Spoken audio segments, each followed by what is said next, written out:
Alright guys, I'm gonna be honest with y'all. To put it simply, the FZ1 was wrecked at one point, and I'm talking after I bought it.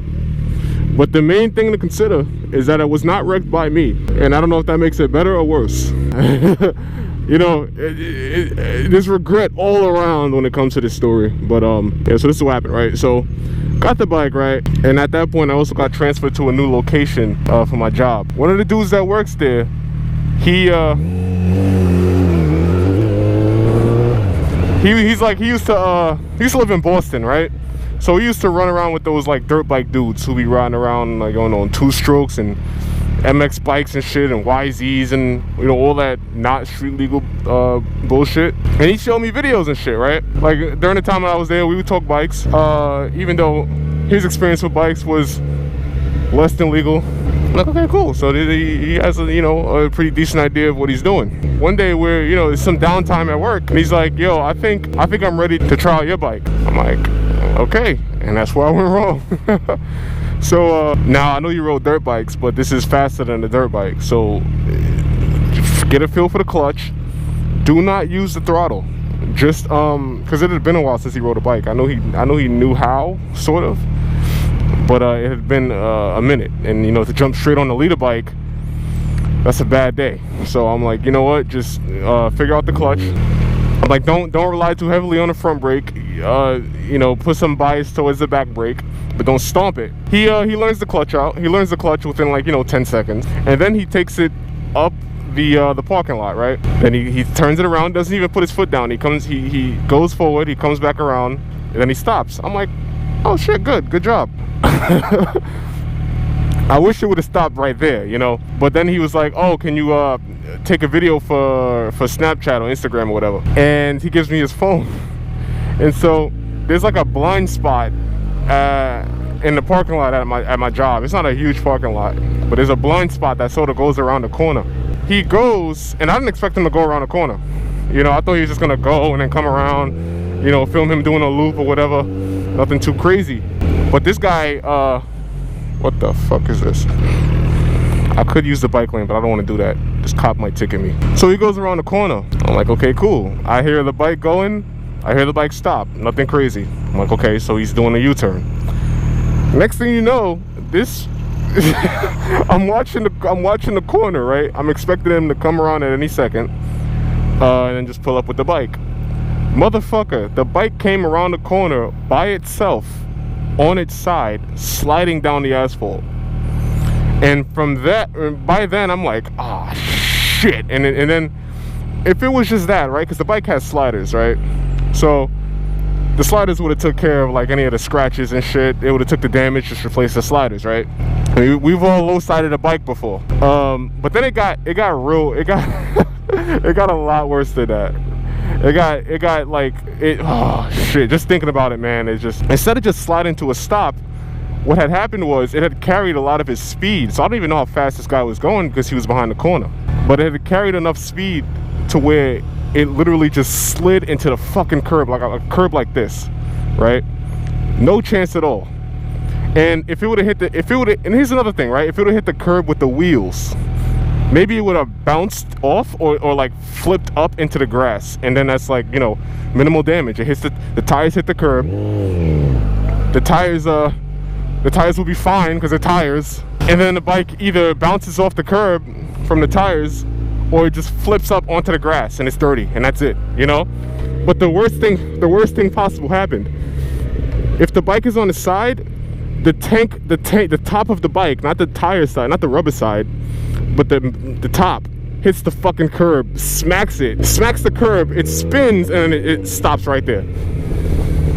I was like, oh my god, I just got this bike a month ago. It was like a month at that point. It was like just over a month, and I'm looking at this bike fucking steaming on the ground, gas on the ground. I'm like, you have got to be fucking me. I have the video, like I was filming it because what the hell is that doing over here? That's a Revel. What the hell? This is way outside the jurisdiction for Revel.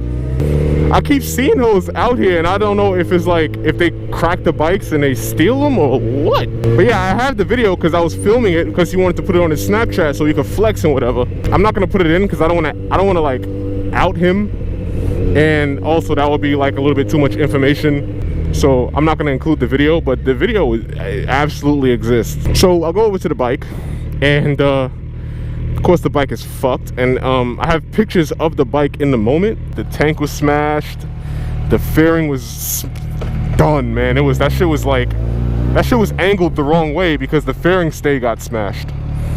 So the fairing stay that holds the fairing up here was like tweaked, so the headlight was like ah! Since the bike hit the curb with like a diagonal angle, and then the tail hit the curb as well, so the tail got smashed up. I only managed to save one fairing from the tail, and even then, like, I couldn't use it because I had to. Well, I'll get to that part. So everything is smashed, right? Like the bars are smashed in. One of the bars are down here, so when I took the bike home, I had to ride it like this because that one got tweaked down. Everything about the bike is just fucked. And I managed to ride the bike home. He was smashed up. Mainly just road rash on his arms, but other than that, like, he's fine, I guess.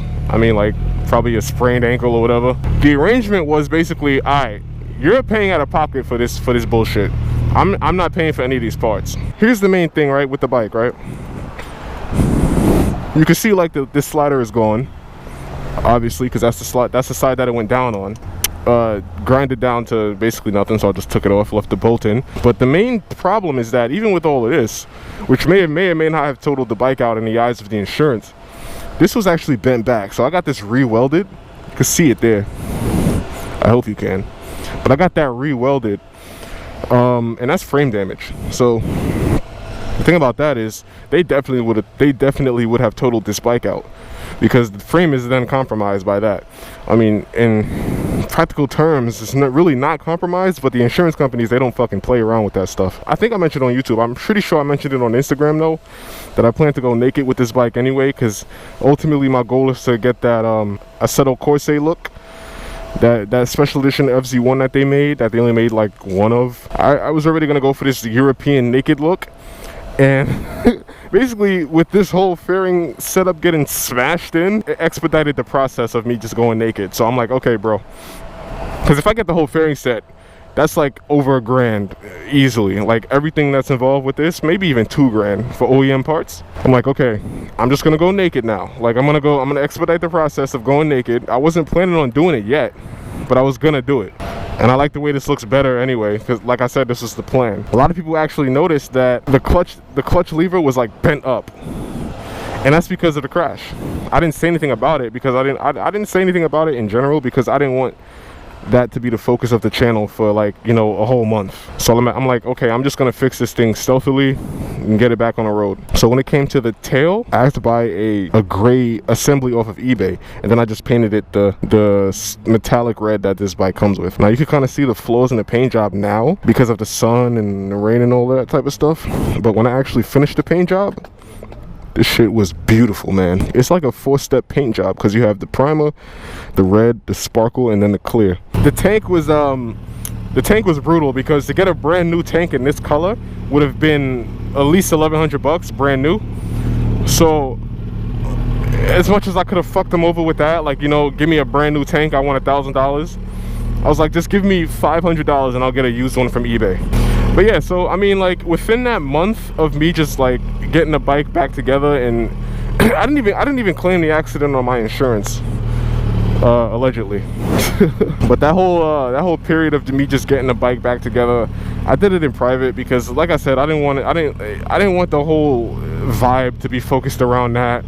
So I'm like, you know what, I'll just do everything in private, and I did it so well that people can't even really tell that anything happened. Like when I tell people, they're like, huh? I actually have to get this re-welded because it's angled in too much. So that's why I cut the top of the rear set, because it was making contact with the chain guard. But yeah, it ran just fine. It didn't affect how it ran or anything like that. So really, it was just like, give me the money and I'll do the work, because I'm good with a wrench. So it's not a huge problem to put the bike back together, but you're paying for this. you're paying for everything. So now the FZ1 is as it is, and I think it looks better than how it looked before. When life gives you lemons, make lemonade, right? It's funny because when the EMS pulled up, and we told them that this was my bike, it wasn't his bike, that he just crashed. The EMS was like, this is your bike? I'm like, yeah, this is mine. And you're not kicking his ass right now? I was like, no, I'm not kicking his ass. He's like, that's a good friend right there. I'm like, yeah, probably. He just wrecked the bike I got a month ago, for fuck's sake. But like I said, like I let him ride the bike. He didn't take the bike out. He didn't grab my keys from off the counter and just took my bike out. He asked me and I gave him permission to do so. So it's a lesson in both ways. If you're not ready to ride a fucking bike, don't ask somebody to ride their bike. I don't even know what happened, like if he hit the brakes too hard or if he hit the gas too hard. I have no idea what the fuck happened. But man, that bike came around that corner on his side and he came after it.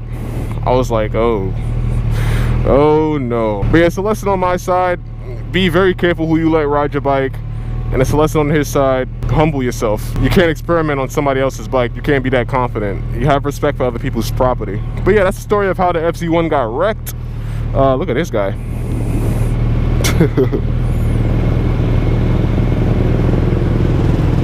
But that's the story of that's the story of how the FZ1 got wrecked. Like I said, everything's okay now. Live and learn, right?